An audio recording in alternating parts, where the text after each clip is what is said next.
சொல்ல வேண்டாம்னு தோணுது மாப்ள. இது நம்ம 2 பேர் சம்பந்தப்பட்ட விஷயம். நீ என்ன சொல்ற? நீங்க ஒரு முடிவெடுத்தா அது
அம்மா,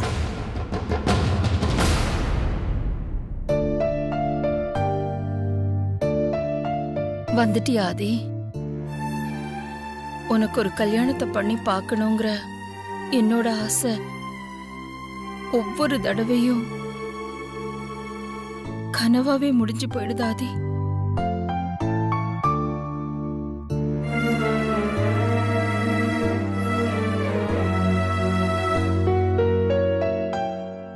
வருத்தப்படாதீங்கம்மா. நடந்தது எல்லாம் நல்லதுக்காக தான். இது எல்லாத்தையும் கெட்ட கனவா நினைச்சு மறந்துருங்க. பணம், பதவி, புகழ், அந்தஸ்து, கௌரவம், அதிகாரம் இத்தனையும் என்கிட்ட இருந்தும் என்னால உனக்கு ஒரு கல்யாணத்தை பண்ணி வைக்க முடியலையா ஆதி? இது நான் செஞ்ச பாவமா இல்ல யாராவது கொடுத்த சாபமானு தெரியல.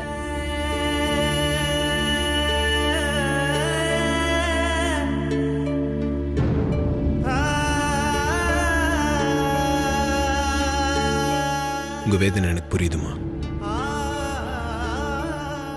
இனிமேல் இந்த மாதிரி ஒரு சம்பவம் நடக்கக்கூடாது. நீங்க ஹாஸ்பிட்டல்ல மயக்கத்தில் இருக்கும்போது நான் உங்ககிட்ட என்ன பேசினேன்ற உண்மையை என் பர்த்டே அன்னைக்கு உங்ககிட்ட சொல்றேன்னு சொல்லியிருந்தேன். நேற்று நைட்டே அதை உங்ககிட்ட எப்படியாவது சொல்லிடணும்னு ட்ரை பண்ணேன். ஆனால் நீங்கள் அதுக்கு எனக்கு சந்தர்ப்பமே கொடுக்கல. இதுக்கப்புறமும் அதை உங்ககிட்ட சொல்லாமல் இருக்க என்னால் முடியாதுமா.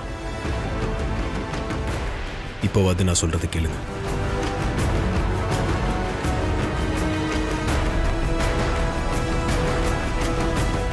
நீ என்ன சொல்ல போறேன்னு எனக்கு தெரியும் ஆதி. நீ சொல்றதுக்கு முன்னாடியே அந்த உண்மை என்னன்னு நான் கண்டுபிடிச்சிட்டேன். அது எனக்கும் தெரியுமா. நீங்க கண்டுபிடிச்ச உண்மை நான் பார்வதியை காதலிக்கிறேன்றது மட்டும்தான். பார்வதி என்ன காதலிக்கிறாளா இல்லையான்ற குழப்பம் உங்க மனசுல இருக்கு. அதுல உங்களுக்கு எந்த குழப்பமும் வேண்டாமா? பார்வதி என்ன காதலிக்கிறாள்.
எங்க 2 பேருக்கும் ஏற்கனவே கல்யாணம் ஆயிடுச்சு.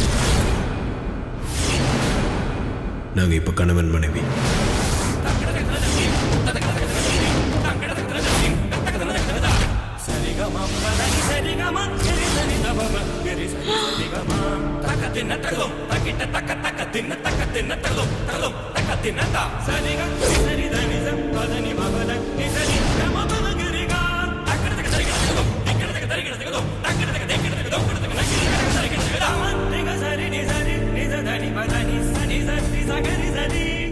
போன தடவை என் கல்யாணம் நல்லபடியாக நடக்கணும்னு 50 ஜோடிங்களுக்கு இலவசமாக கல்யாணம் ஏற்பாடு பண்ணியிருந்தீங்கல்ல.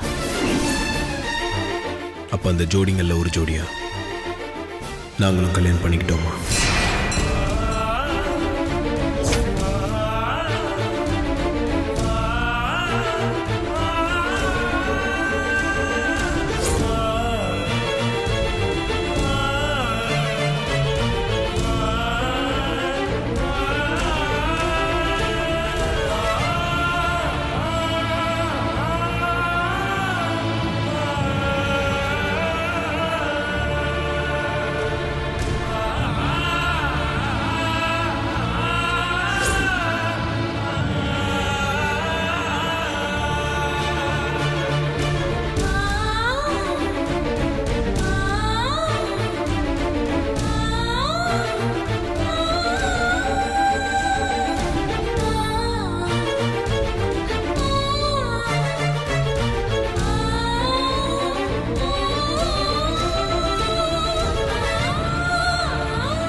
இந்த குடும்பத்து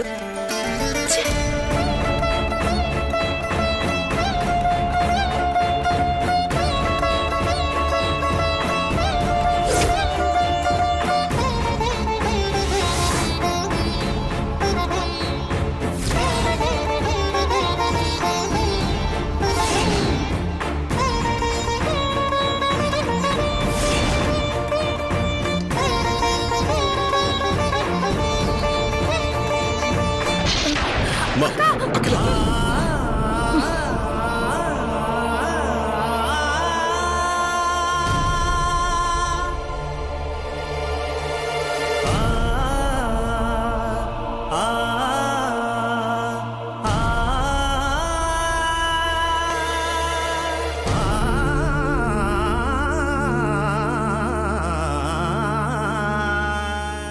நீ பார்வதியை காதலிக்கிறதா வனஜா என்கிட்ட சொல்லும்போது,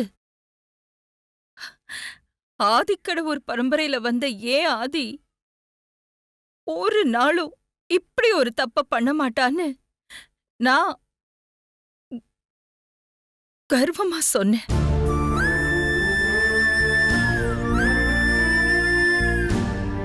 ஆனா நீ பார்வதியை காதலிக்கிறேன்னு தெரிஞ்சதும் அந்த அதிர்ச்சி என்னால தாங்கிக்கவே முடியல.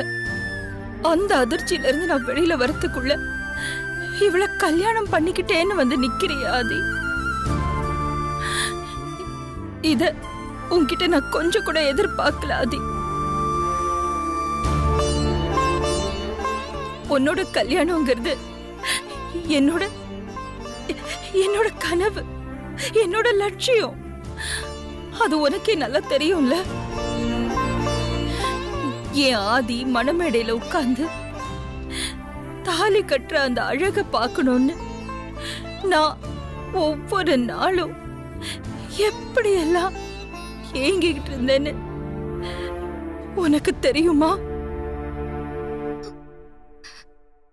இப்ப என்கிட்டயே வந்து நாங்க கல்யாணம் பண்ணிக்கிட்டோன்னு வந்து சொன்னா ஒரு அம்மாவா என்னால அந்த ஏமாற்றத்தை எப்படி தாங்கிக்க முடியும்? எப்படி தாங்கிக்க முடியும்?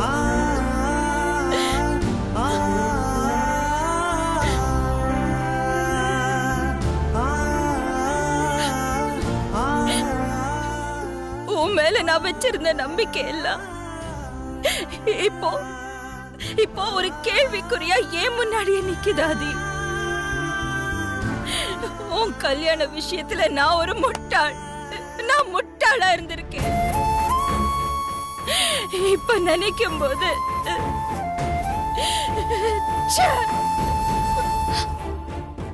எங்க காதல் கல்யாணம் உங்களுக்கு அதிர்ச்சியா தான் இருக்கும்னு எனக்கு தெரியுமா? உங்களை முட்டாளாக்கணும்னு நான் ஒரு நாளும் நினைச்சதில்லம்மா. எல்லா தாய்க்கும் தான் மகனோட கல்யாணத்தை பத்தி கண்டிப்பா ஒரு கனவு இருக்கதான் செய்யும். அதே மாதிரி மகனுக்கும் தனக்கு வரப்போற மனைவியை பத்தி ஒரு கனவு இருக்கும்லம்மா. என் விருப்பத்துக்கு நீங்க ஒரு நாளும் மறுப்பு சொல்ல மாட்டீங்க. முதல்ல கோவப்பட்டாலும் அப்புறம் சமாதானம் ஆயிடுவீங்கன்னா உங்க மேல நான் நம்பிக்கை வச்சிருந்தேன். அந்த நம்பிக்கையில தாம்மா நான் பார்வதியை விரும்பினேன், கல்யாணமும் பண்ணிக்கிட்டேன்.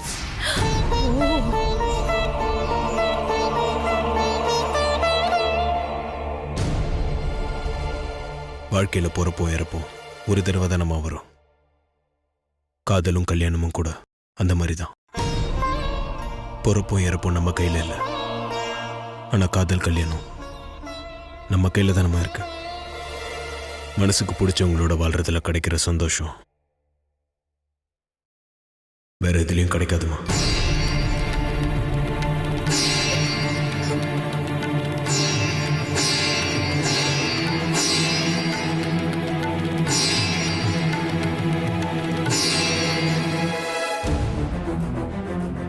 கல்யாணம்ங்கிறது 2 பேர் சம்பந்தப்பட்ட விஷயம் மட்டும் இல்லாதி.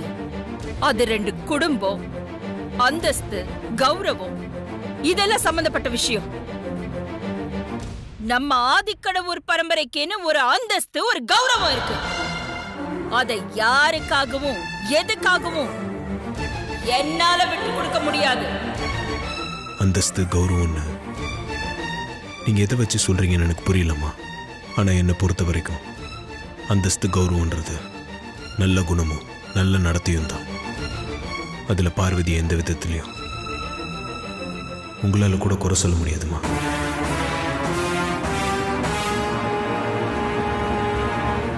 பார்வதி எனக்கு மட்டும் பிடிச்ச பொண்ணு இல்லம்மா, உங்களுக்கும் பிடிச்ச பொண்ணு தானே. அதை நீங்களே என்கிட்ட சொல்லியிருக்கீங்க. காலத்தோட பொண்ணா, என் விசுவாசமான வேலைக்காரியா பார்வதியா எனக்கு இப்பவும் ரொம்ப பிடிக்கும். அதுக்காக இவள உன்னோட மனைவியா என்னோட மருமகளா எப்பவுமே என்னால ஏத்துக்க முடியாது.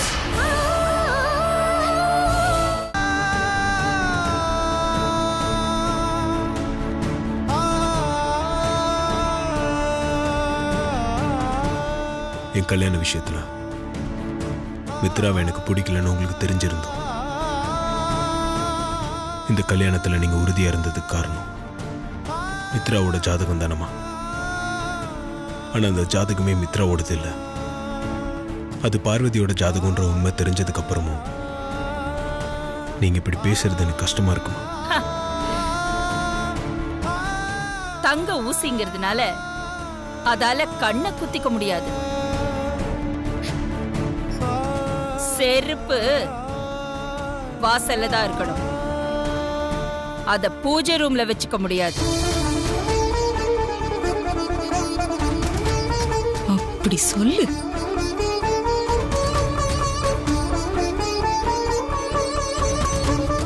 செருப்பு சிம்மாசனத்துல வச்சு அதுக்கு தினமும் பூஜை செஞ்சு ஆட்சியும் நடத்திருக்காங்கம்மா.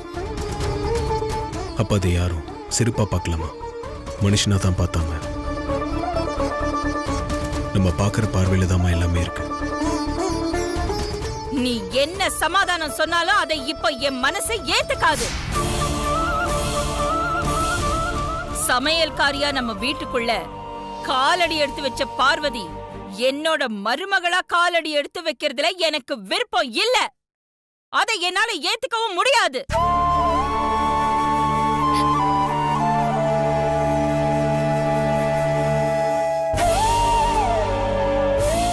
உங்க அனுமதி இல்லாம நாங்க கல்யாணம் பண்ணிக்கிட்டது தப்புதான். அதுக்காக இவ்வளவு பெரிய தண்டனை வேண்டாமா? பார்வதிக்கு நான் வாக்கு கொடுத்துருக்கேன். அவ இப்ப என் காதலி மட்டும் இல்ல,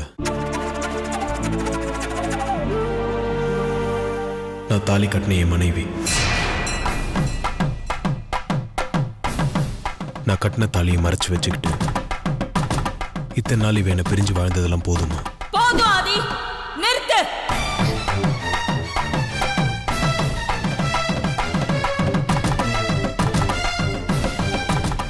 இதுக்கு மேல நீ எதுவும் சொல்ல வேண்டாம். நீ என்ன சொன்னாலும் இந்த விஷயத்துல நான் என்னோட மனசை மாத்திக்கிறதா இல்ல ஆதி. என் முடிவை நான் ஏற்கனவே சொல்லிட்டேன்.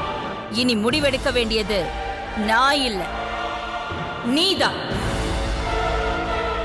நல்லா யோசிச்சு உன் முடிவை சொல்லு. உனக்கு நான் உன் அம்மா முக்கியமா இல்ல இந்த பார்வதி முக்கியமா?